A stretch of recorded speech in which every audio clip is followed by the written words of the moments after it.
So you've been finding it hard to locate Lysol. You can make your own, and I am going to show you how to do it. Hello, Tony Books Aviles here. Since the beginning of the 2020 pandemic, it has been almost impossible to find Lysol, the household disinfectant that we probably all are familiar with. And there has been a massive demand of it because it can kill the coronavirus. So I had been hunting to find it. The last can of Lysol I purchased was in March of 2020. As I'm recording this, we're in the beginning of September, and I paid $10 for that can. I bought 3 cans, and I was like, I'm not going to buy any more because it's too expensive. Because I believe that the last can I purchased before that was probably like $4.50, so it was more than twice as much. I figured 3 cans, we're going to be able to get some more. Now, I hear people paying 3 times as much as what I last paid for it, and you might even be willing to do it if you can find it. But I did some research, and I did find some formulas that are out there that you can utilize with items that are much easier to find, and you can create your own Lysol, which I called Avisol, right? After my family name. So I'm going to go over what's required, and right in front of you here, I am going to make some Avisol from a formula that you can easily recreate on your own, so you can have your own household disinfectant at your fingertips at all times. Okay, so according to CDC guidelines, you're going to need at least 70% isopropyl alcohol. And alcohol at one period of time was really difficult to get, but you can get it. But remember, it's got to be at least 70%. If you can get it at 98, 99 because it's out there, then you may want to dilute it a little bit with some water to bring it down to the percentage of 70%. But I found the 70. If you have 80, then you're fine. You're also going to need a spray bottle. It's got to be the glass tinted one, because you're going to be using some essential oils. And if you put the essential oils in anything but a tinted bottle, well, this is the spray top here, then the oil is going to break down. You're also going to need hydrogen peroxide. And then you have a choice of essential oils. The one I'm going to be using, I have eucalyptus oil here. All of these have positive properties. Lavender oil, I have clove oil, which has really been known to have a antiviral property. I'm actually going to be have tea tree oil, which definitely has healing properties in it as well. Lemon oil, and I'm actually going to be experimenting using some orange oil. And one of the keys that I actually added, because when the combination is done, it definitely smells very alcohol-y, for lack of a better term. So Kim and I, we started experimenting with lemon peels. So when we did the lemon peel, basically what you have to do is you want to get with lemon peels.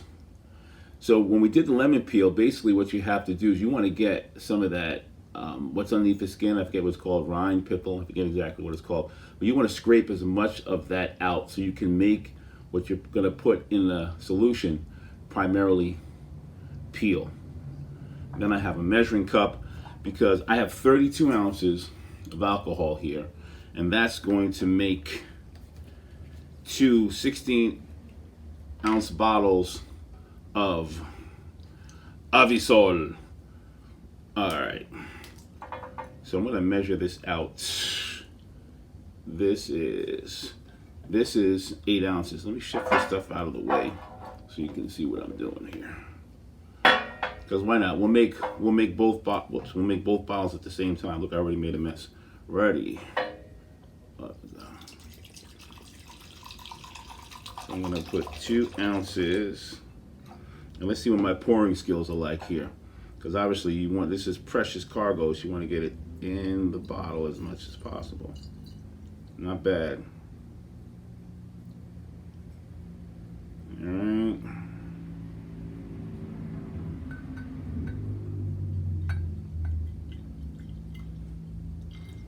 We're pouring it all the way in.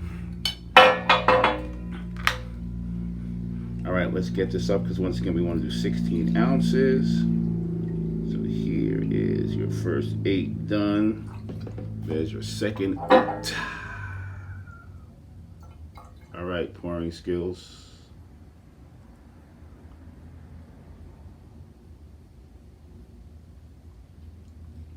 You know, for the sake of time, I'm only going to do 1 bottle. There's no need for you to sit here and watch me doing the second one. So I'll save it. So they say, based upon the combination, that you can do anywhere from 15 to 35 to even, I've heard, 45 drops of the essential oils. But next we're going to put half teaspoon of hydrogen peroxide. So I'm going to put that in there. Boom, pour that right in the concoction. Good, pouring skills are better there. So peroxide is done. All right, so just ahead of time, I cut out 6 slivers, so I'm going to use 3 of these in here. So basically what this is, because lemon always has healing properties in it too, but I'm going to put it in there because as the peels get in there and they soak, it really starts to give it more of a lemony smell rather than having it smell like straight alcohol. So because I like clove oil, I'm going to put a bunch of clove oil in here. So I'm going to use a dropper. Some of these things have droppers, some of them don't. But I'm actually going to put 10 drops of clove oil in here. 1, 2, 3, 4, 5, 6, 7, 8, 9, 10. Actually, I might have hit 11. But very nice. So we got that clove oil in there. I am going to put, I'm going to replicate that. Oh, maybe not. I'm going to put, because it's not an exact science from what I understand. You just want to make sure you utilize these. The clove and the lavender and the eucalyptus are paramount. 3, 4, 5, 6, 7, 8, 9, 10. And you want to get the oil is really important from what I understand, really, because you want to make sure, let me get that out of here. I'm going to use this. I'm going to use this dropper as well for the eucalyptus oil, because it provides the healing properties, but then it also 1, 2, 3, 4, 5, 6, 7, 8. It takes away from the dryness of the alcohol when you put it wherever you're going to put it. So I'm going to use 5 from lemon oil. 1. This is a little harder to. There we go.